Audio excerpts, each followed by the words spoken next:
Assalamualaikum warahmatullahi wabarakatuh. Alhamdulillah, wassalatu wassalamu ala rasulillah wa ala alihi wa sahbihi wa mawala. Amma ba'du, ikhwan muslimin rahimakumullah, di mana saja pun berada. Islam mengajarkan kita bagaimana kita harus berbakti kepada kedua orang tua.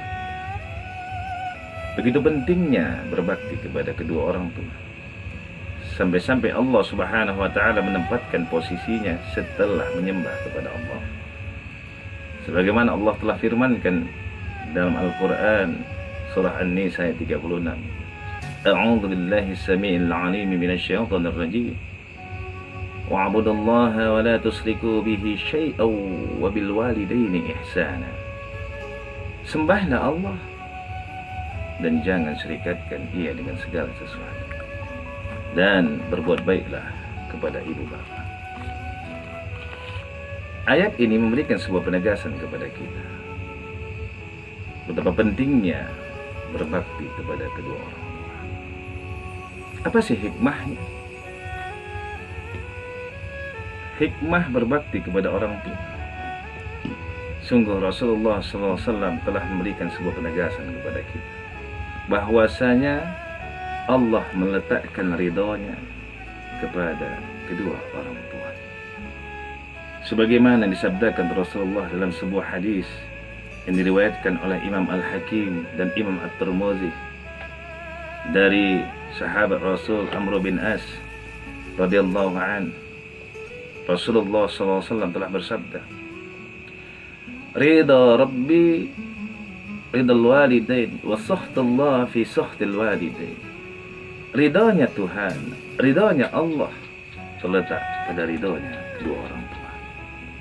Murkanya Allah juga terletak pada murkanya kedua orang tua.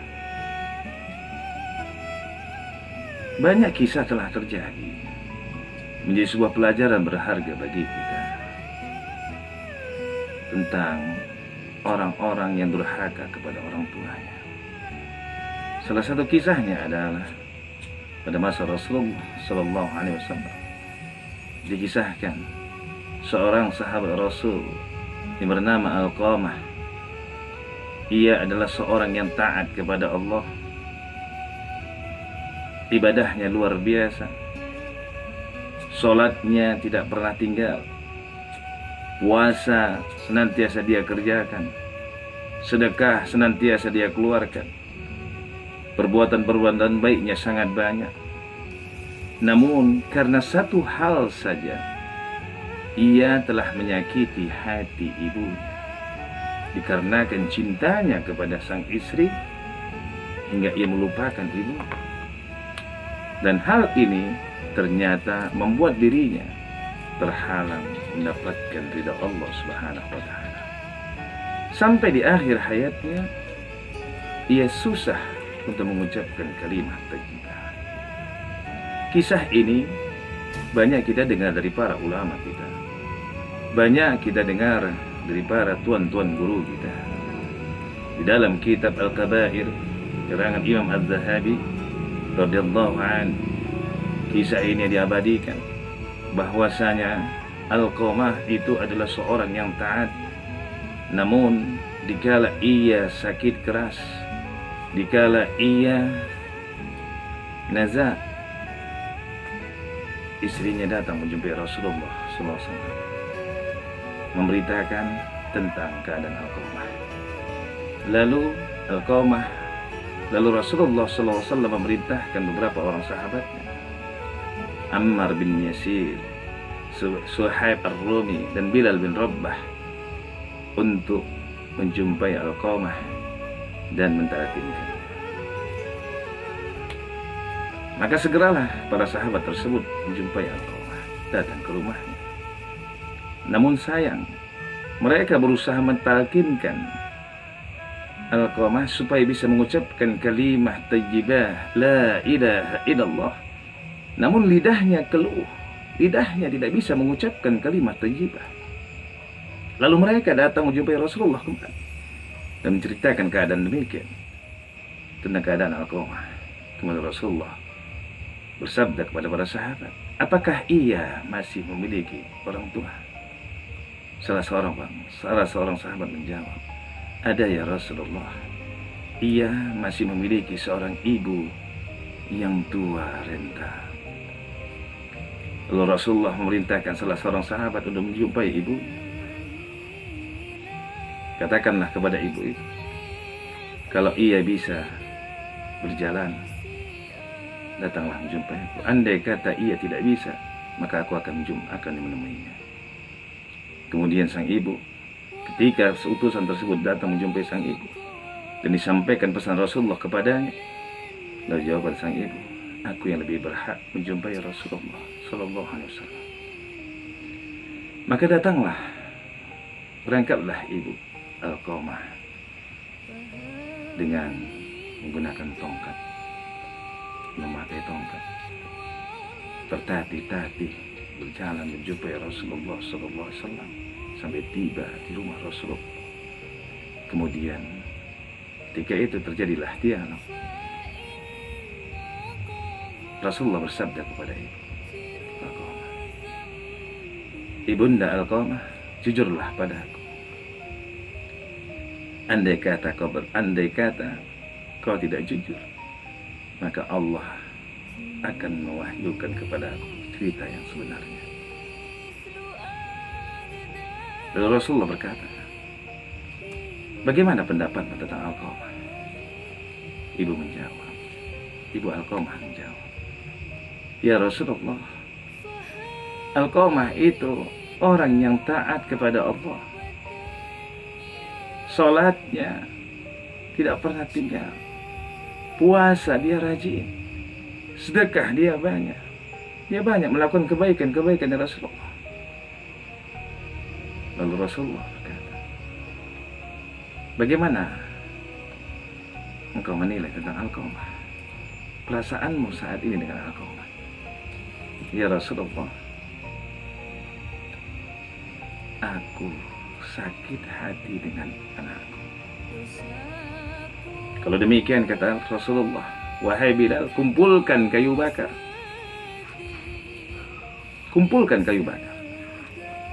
Dan hal ini membuat hati sang ibu menjerit. Lalu dia berkata, ya Rasulullah, untuk apa kau kumpulkan kayu bakar?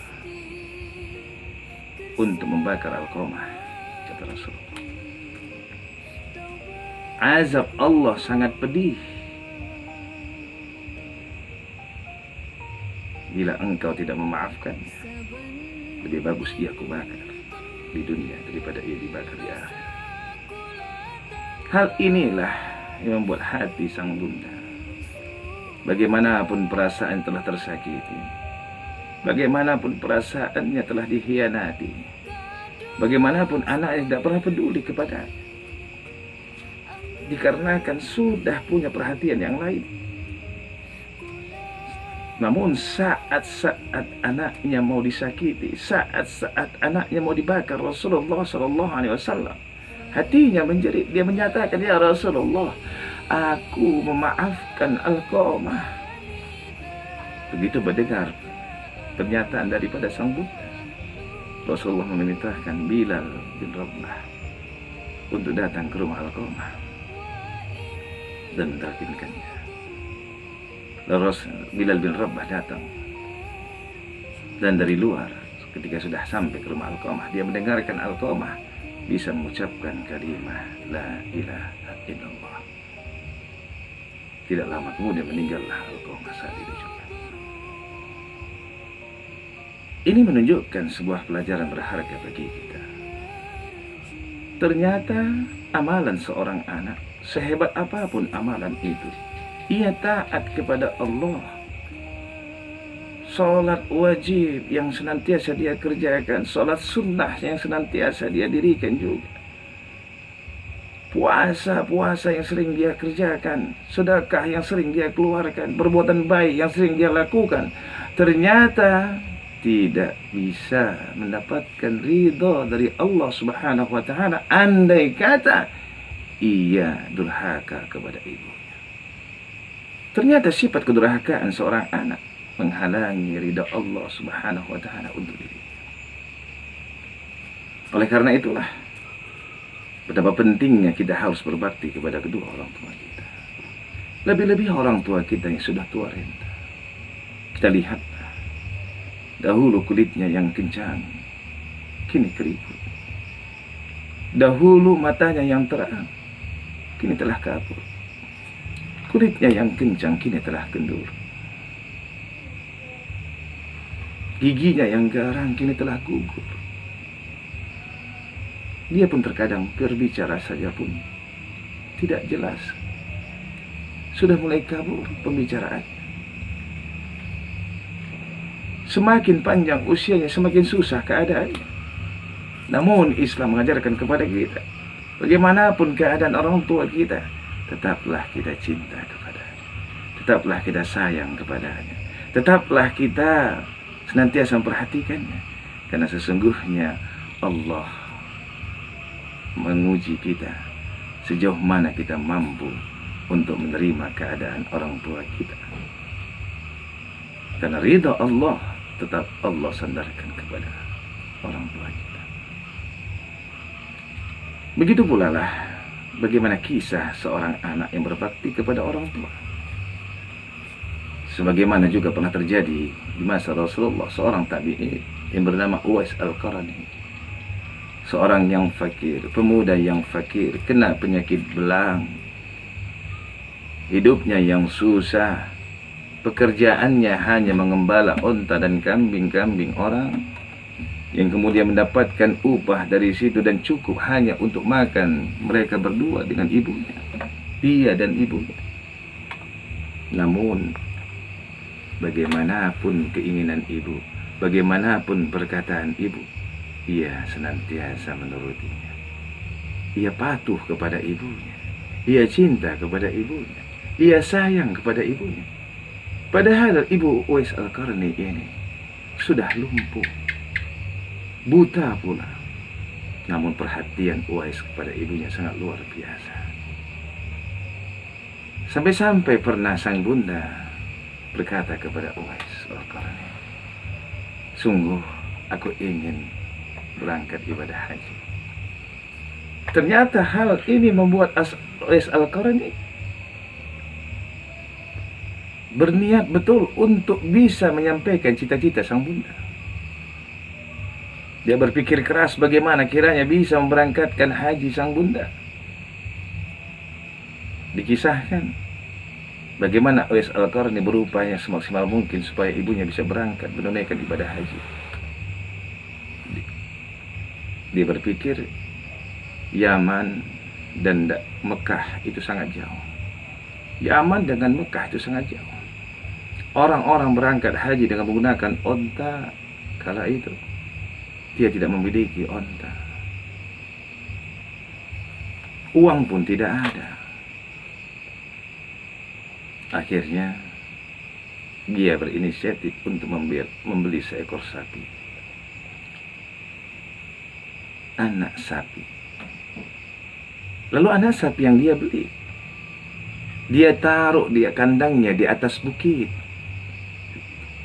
Setiap hari ia angkat sapi tersebut dari atas bukit ke bawah bukit, dari atas bukit ke bawah bukit, dari atas bukit ke bawah bukit, setiap hari. Sampai orang-orang menilainya, ini Uwais sudah gila. Namun Uwais tidak peduli, karena dia punya niat bagaimana ia bisa membahagiakan ibunya, bagaimana ia bisa menyampaikan cita-cita ibunya. Sampailah beberapa bulan kemudian, anak sapi telah semakin besar, semakin besar, semakin besar. Dan dalam riwayat, sampai anak sapi tersebut diperkirakan beratnya 100 kilogram. Saat itu, sapi yang begitu berat diangkat Uwais Al-Qarni dari bukit ke bawah, dari kaki bukit ke atas bukit. Dan kala itu, dirinya semakin kuat. Disitulah kemudian mengambil kesimpulan, saatnya sudah datang. Aku siap. Aku akan menggendong ibu. Lalu kemudian ia persiapkan semuanya. Ia gendong ibunya berangkat dari Yaman ke tanah suci Mekah. Disitulah orang-orang baru tahu apa maksud dan tujuan Said Al-Qarni membeli anak sapi dan menggendongnya dari atas bukit ke bawah bukit. Apa yang terjadi? Begitu berkerasnya usahanya, begitu kuatnya semangatnya untuk memenuhi kebutuhan sang bunda, karena perhatian dan cintanya kepada bundanya begitu besar. Sampai tibalah di tanah suci Mekah, ibunda meneteskan air mata. Ia sangat terharu melihat jerih payah Uwais Al-Qarni. Kala itu Uwais juga berdoa, "Ya Allah, ampunkanlah dosa-dosa ibuku." Doa tersebut didengar oleh sang bunda. Lalu sang bunda berkata kepada Uwais Al-Qarni, "Uwais, engkau berdoa untuk ibu, engkau memohon ampunan kepada Allah untuk ibu. Untukmu apa, Uwais? Kenapa kau tidak minta ampun untuk dirimu akan dosa-dosamu?" Apa jawaban Uwais Al-Qarni? "Wahai bunda, sungguh cukuplah ridhomu, karena dengan ridhomu lah aku berharap kiranya Allah meridaiku dan menghantarkanku masuk surga Allah Subhanahu wa ta'ala." Ini sebuah pelajaran berharga kepada kita. Bagaimana sikap, tingkah laku anak berbakti kepada orang tua. Dan pada saat itu pula lah kemudian Allah Subhanahu wa ta'ala menyembuhkan penyakit sopa atau penyakit belang Uwais Al-Qarni yang hanya tinggal sebagian kecil saja di tengkuknya. Ini untuk apa? Untuk sebagai tanda agar orang mengenali dirinya. Karena pernah Rasulullah SAW berpesan kepada Umar ibn Khattab dan Ali bin Abi Thalib, "Jika kalian berjumpa dengan Uwais Al-Qarni, maka mintalah doanya." Dan Allah Subhanahu wa ta'ala memberikan tanda untuk mengenal Uwais Al-Qarni itu adalah dengan sisa penyakit sopan atau penyakit belang. Begitu luar biasanya kedudukan Said Al-Qarni. Begitu luar biasanya mustajab doa daripada Uwais Al-Qarni. Bisa jadi dikarenakan berkah ia berbakti kepada kedua orang tua. Berkah ia berbakti kepada ibundanya. Oleh karena itulah, bagi kita yang masih ada orang tua, bagi kita yang masih orang tua di sisi kita dan bersama kita, coba kita renungkan sekejap, sejauh mana yang sudah bisa kita lakukan selama ini tanda bakti kita kepadanya. Wahai anak-anak yang sukses dunianya, kita mungkin telah dihantarkan orang tua kita menjadi seorang berpangkat. Kita mungkin telah dihantarkan orang tua kita menjadi seorang pejabat. Kita mungkin telah dihantarkan orang tua kita menjadi orang konglomerat. Namun, adakah semua keberhasilan dan kesuksesan kita membuat diri kita semakin cinta dan sayang kepada orang tua kita? Atau kita melupakan dirinya? Terbayangkah kita masa kecil kita ketika ia merawat kita, tidak pernah kenal lelah, dia sabar? Terbayangkah kita berapa banyak kita telah merepotkannya, berapa banyak kita telah menghalangi dirinya untuk melakukan amalan-amalan sunnah karena ia sibuk mengurusi diri kita. Dia memang tidak pernah meminta apapun dari keberhasilan kita sebagai seorang anak. Dia tidak pernah meminta imbalan apapun dari kita karena ia telah mensukseskan diri kita, menghantarkan diri kita menuju di gerbang kesuksesan. Tinggal kita lah yang berpikir bagaimana, apa yang harus kita perbuat untuk dirinya. Ingatlah, Allah Subhanahu wa ta'ala sangat murka bagi setiap anak yang tidak mau tahu dengan orang tuanya. bagi setiap anak yang durhaka kepada orang tua. Tidak usahkan kita menyakiti hatinya dengan perbuatan dan tingkah laku kita. Lisan kita saja mengucapkan saja pun sungguh dilarang. Begitulah didikan Islam kepada kita. Bagaimana kiranya kita bisa memiliki akhlak yang mulia, akhlak yang mahmudah terhadap kedua orang tua kita. Insya Allah, semakin kita berbakti kepada orang tua kita, maka Allah semakin meridai kita. Semakin kita jauh dari bakti kepada orang tua kita, mungkin amalan-amalan kita juga akan semakin sia-sia. Jangan pernah lupakan kedua orang tua kita, apalagi yang masih ada bersama kita. Mudah-mudahan kita bisa mengambil hikmah dari kisah-kisah yang pernah terjadi di masa lalu tentang orang-orang yang durhaka kepada orang tuanya dan orang-orang yang berbakti kepada orang tuanya, sehingga kita bisa mengambil perbandingan yang berharga bagaimana yang harus kita lakukan untuk bisa kita berbakti kepada orang tua kita. Inilah kira yang dapat saya sampaikan. Mudah-mudahan semua ini ada bisa bermanfaat bagi kita sebagai motivasi untuk senantiasa meningkatkan bakti kita kepada kedua orang tua kita. Akhirul kalam, wabillahi taufiq wal hidayah.